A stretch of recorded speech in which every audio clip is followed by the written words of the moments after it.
University biomechanics important questions பார்க்கலாமா? இது biomechanics topic university questions.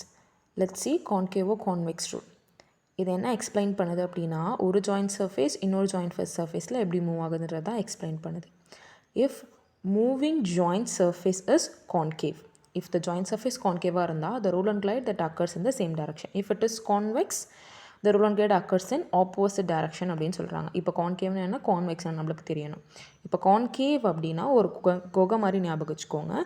It's curved inward. அதுவே கான்வெக்ஸாக இருந்தால் it is curved outward. So கான்வெக்ஸ்னு என்னது, கான்கேவ்னு தெரிஞ்சிருச்சு. Next let's see what is roll and glide. roll அப்படின்றது வந்துட்டு one rotate over another, like ஒரு டயர் வந்துட்டு ரோல் ஆகிற மாதிரி, இது roll. Next glide, one surface slides over the same point on opposite surface. this is roll and this is glide. ஏன் இந்த roll and glide important அப்படின்னா, ஒரு example பார்த்துடலாம்.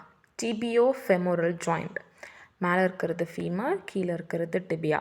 இதில் மொத்தம் நம்ம tibia is concave, femur is convex. So concave naale the roll and glide occurs in the same direction. idla two chains, open chain and closed chain. Open chain la tibia moves, femur fixed.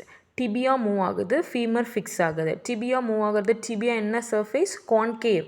concave move ஆச்சுன்னா the roll and glide that occurs in the same direction. இவ்வளோதான்.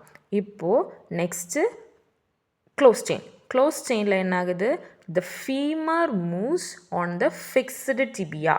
அப்போ femur வந்து எப்படி இருக்குது, கான்வெக்ஸாக இருக்குது. டிபியா வந்து எப்படி இருக்குது, கான்கேவாக இருக்குது. இப்போ கான்வெக்ஸ் மூவ் ஆச்சு அப்படின்னாலே the roll and glide that occurs in the opposite direction.